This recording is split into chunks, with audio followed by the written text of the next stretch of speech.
Hey everyone, this is Christian Heimel, host of Caught Listening. Thanks for listening to the following podcast on Public House Media.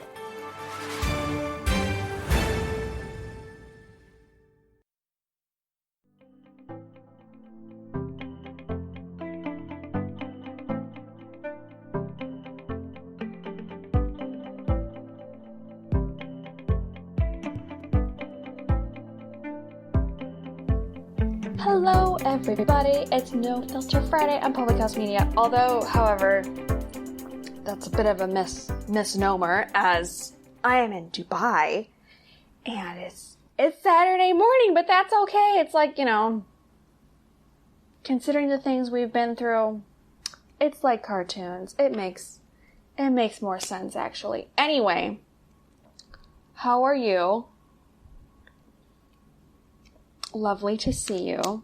Do a little NARS lip balm this morning because, it's kind of dry. A little bit dry here. It's normally humid, but it's a little bit dry. Anyway, we have to talk about China because it's to the point where we have to talk about it, and that's okay. That's fine. It was going to happen. This case has been developing and rocking and rolling for a while, so here we are. It's okay. But first, let's luxuriate for a second. Okay, much better. There has been a little blip on the hashtag #MeToo scale coming out of China, which is fine. Because you would think, considering their media and legal system, that they wouldn't. Hashtag #MeToo is just something that would pass over them. Because, the powers that be in China just don't allow for these sorts of things. However, over the past 6 to 8 months, it's really, really come to a head. Because there's these two ladies that were journalists that came forward about, against a story editor with an incident that had happened to them. Hello, people coming in. Leave me a comment so I can see who you are. Is that you, David Bobke, my wonderful angel of an engineer, who I adore so much? Hopefully it is, and hopefully it sounds good. That have come out against this story editor from an incident that happened years ago. Well, what had happened is that when there's one main lady and then an accessory lady in this case. So, main lady was an intern at this publication that, this story editor worked at, or still works at, I think, is what it seems to be. So, when you get news from China, it's third hand because it's past several phases of the Chinese propaganda team plus translation, so that seems to be the case. So, basically he Harvey Weinsteined her. It sounds a lot like the stories that we've heard about Harvey Weinstein, but from a journalist perspective. And also this guy was a nobody. He was just some story editor at a propaganda magazine. Anyway, he invites her to his hotel room to discuss story ideas, and we've already know where this is going. He then allegedly tries to take her clothes off, tries to grope her, tries to stick his tongue down her throat, and she's like, oh, no. Cut to some years later. Hashtag #MeToo pops off, as you and I know, and they're like, you know what? This isn't right. We have to go do something about this. So they file a court case against him for sexual harassment in the workplace and et cetera, et cetera, et cetera. Well, Chinese court says that there's not enough evidence to convict said person. Okay, fine. It happens. It's unfortunate, but it happens. That's exactly what happened. And then the tides turned. So not only did she not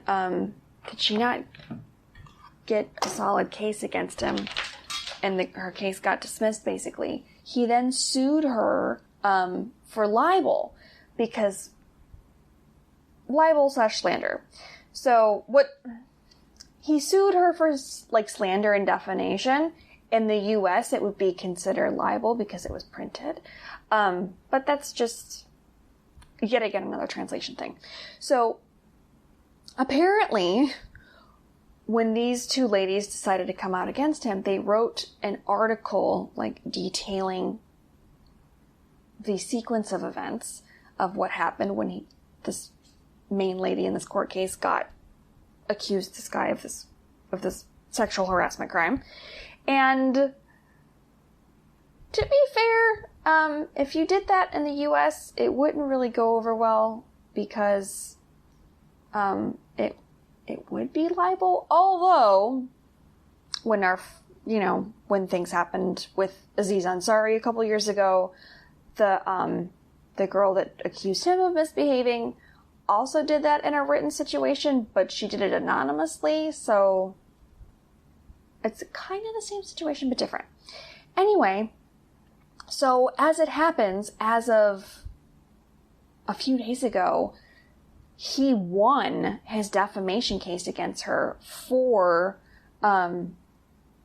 taking her case to court, basically, and she has to pay him like $1,800 USD in damages. Which, on first thought, was, wow, that's it? $1,800 for legal fees? Chinese lawyers must be cheap. But with that being said, she did lose that defamation case, although she's appealing it, which is okay. So the battle will continue. However, she said that she didn't feel like it was a setback because had she not said anything at all, had they not brought this case forward against this person, who, much like lots of other cases that we've heard of, denied ever meeting her, doesn't remember, would never do anything like that. All of the above, right? So we've it's like the same old song and dance, just the Chinese version, basically. And she said, this is the moral of the whole story.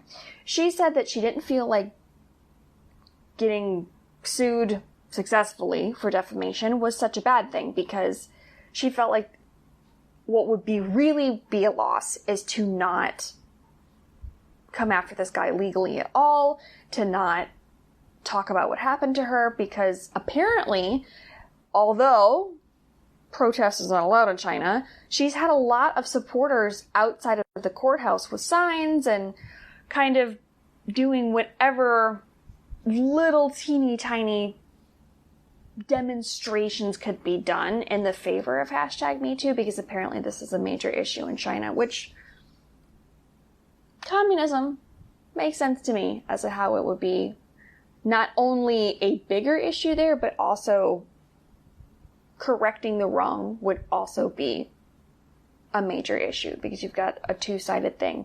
As someone who spent a lot of time outside of the United States lately, Americans really do not know how good they have it in our judicial system, and that you can bring a case forward and it should be okay and you'll get a reasonably fair ruling and a reasonable...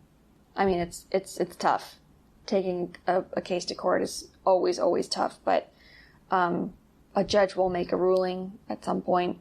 You're not going to sit around forever. Lawyers will try to drag it out, but that's more for money purposes than anything.